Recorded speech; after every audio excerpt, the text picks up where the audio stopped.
شروع کرتا ہوں اللہ کے نام سے جو تمام جہانوں کا مالک ہے اور جس نے ہمارے دلوں کو ایمان کے نور سے منور کیا۔ جب عزیز مصر یعنی یوسف علیہ السلام نے اپنے بھائی بنیامین کو مصر میں ہی روک لیا اور انہیں واپس کنعان جانے نہ دیا تو یہ خبر سن کر یعقوب علیہ السلام بہت ہی رنجیدہ ہوئے اور آپ نے عزیز مصر کے نام ایک خط لکھا جو کچھ یوں تھا: یعقوب بن اسحاق بن ابراہیم علیہ السلام کی جانب سے عزیز مصر کی خدمت میں، اما بعد کا خاندان بلاؤں اور آزمائشوں کے لیے مشہور ہے۔ میرے دادا ابراہیم خلیل اللہ کا آتش نمرود میں امتحان لیا گیا، پھر میرے والد اسحاق کا بھی شدید امتحان لیا گیا، پھر میرے لڑکے کے ذریعے میرا بھی امتحان لیا گیا جو مجھے سب سے زیادہ محبوب تھا۔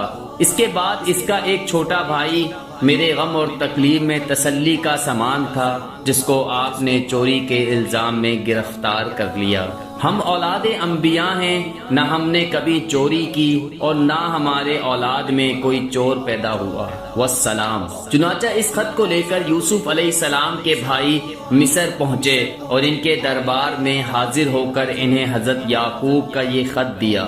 حضرت یوسف خط پڑھ کر کانپ اٹھے اور قریب تھا کہ آپ اپنے والد کی پریشانی دیکھ کر رو پڑتے۔ حضرت یوسف علیہ السلام نے اپنے بھائیوں سے پوچھا، کیا تم لوگوں کو یاد ہے کہ تم نے یوسف اور اس کے بھائی بنیامین کے ساتھ کیا سلوک کیا تھا؟ آخر کار یوسف علیہ السلام بھی رو پڑے اور کہا، نہیں میں تمہیں اور اپنے والد کو مصیبت میں نہیں دیکھ سکتا۔ یہ جملہ سن کر یوسف کے بھائی حیران ہو گئے کہ عزیز مصر ہمارے باپ کو اپنا باپ کیوں کہہ رہا ہے۔ تب ہی حضرت یوسف علیہ السلام نے راز آشکار کیا اور فرمایا، میرے بھائیوں، میں ہی تمہارا بھائی یوسف ہوں جسے تم نے حسد کی بنا پر کنویں میں پھینک دیا تھا۔ یوسف علیہ السلام کے بھائیوں کے حواس باختہ ہو گئے، خوف، شرمساری اور ندامت کے احساس نے ان کی گردنیں جھکا دی، لیکن یوسف علیہ السلام نے اعلیٰ ظرفی دکھائی اور درگزر سے کام لیا۔ فرمایا، میں تمہارا بھائی ہوں، ہم ایک ہی باپ کی اولاد ہیں، میں آج بھی تم سے محبت کرتا ہوں، تم سے کوئی شکوہ نہیں، کوئی شکایت نہیں۔ میں اللہ سے دعا کرتا ہوں کہ وہ تمہارے گناہ بخش دے، کیونکہ وہ بہت رحیم اور کریم ہے۔ بھائیوں نے حضرت یوسف علیہ السلام کی یہ شان دیکھی تو اپنی غلطیوں اور کوتاہیوں کا اعتراف کر لیا۔ حضرت یوسف نے بھی انہیں معاف کر دیا۔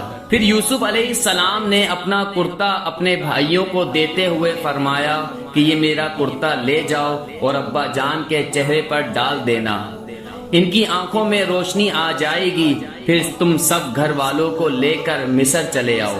بڑا بھائی کہنے لگا، یہ کرتا میں لے کر جاؤں گا، کیونکہ میں نے ہی آپ کا کرتا بکری کے خون میں رنگ کر اپنے والد کے پاس لایا اور انہیں یہ کہہ کر غمگین کر دیا کہ یہ یوسف کو بھیڑیا کھا گیا۔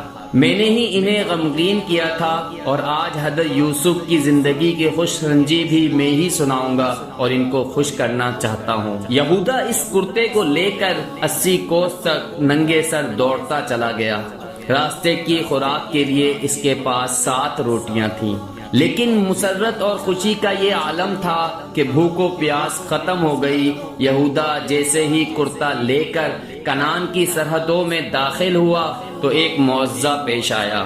ابھی یہودا یعقوب علیہ السلام سے کئی میل کے فاصلے پر تھا کہ خدا کے پیغمبر کو کئی میل کی دوری سے ہی یوسف کی خوشبو آ گئی اور فرمانے لگے کہ اے میرے گھر والوں، اگر تم یہ نہ کہو کہ بڑھاپے میں میری عقل ماری گئی تو میں یقین کے ساتھ کہتا ہوں کہ مجھے یوسف کی مہک آ رہی ہے، وہ میرے بہت ہی قریب آ رہا ہے۔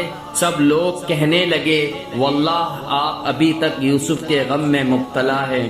اتنا عرصہ گزر گیا اور اب تو یوسف کا نام و نشان بھی باقی نہ رہا، اور آپ ہیں کہ یوسف کی باتیں کرتے نہیں تھکتے۔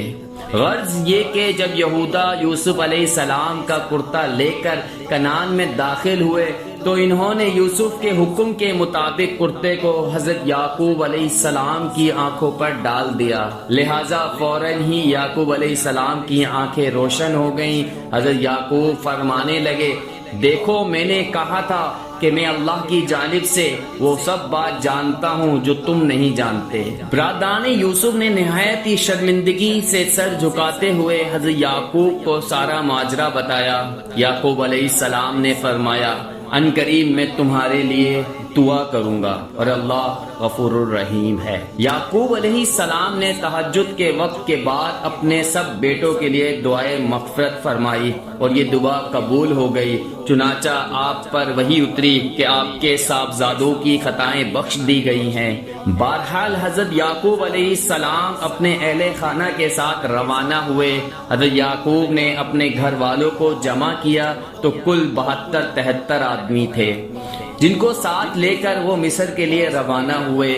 یعقوب علیہ السلام اپنے بیٹوں کے ساتھ جب مصر میں داخل ہوئے تو یوسف علیہ السلام کو اطلاع ہوئی کہ ان کے والد اپنے خاندان کے ساتھ شہر کے قریب ہیں۔ یوسف علیہ السلام فوراً استقبال کے لیے شہر سے باہر نکلے۔ جب دونوں باپ بیٹے نے ایک دوسرے کو مدت دراز کے بعد دیکھا تو محبت نے جوش مارا۔ یعقوب علیہ السلام نے یوسف علیہ السلام کو سینے سے لگایا۔ باپ بیٹے بڑی گرم جوشی سے ملے اور خوشی کے عالم میں دونوں خوب روئے۔ حضرت یوسف اپنے والد اور بھائیوں کے ساتھ دربار پہنچے اور اپنے والد کو تخت شاہی پر بٹھایا۔ دربار میں اہل مصر کی بھیڑ لگی تھی اور تمام درباری آپ کی عزت اور احترام سے واقف تھے، لہذا اسی وقت تمام درباری حکومت کے دستور کے مطابق تخت شاہی کے سامنے تعظیم کے لیے سجدے میں گر پڑے۔ موجودہ صورتحال دیکھ کر خاندان یوسف نے بھی یہی عمل کیا، لہذا یوسف علیہ السلام کے 11 بھائی بھی سجدے میں گر پڑے۔ اس وقت یوسف علیہ السلام نے اپنے والد سے کہا، ابا جان، یہ میرے پہلے خواب کی تعبیر ہے، بے شک اسے میرے رب نے سچا کیا۔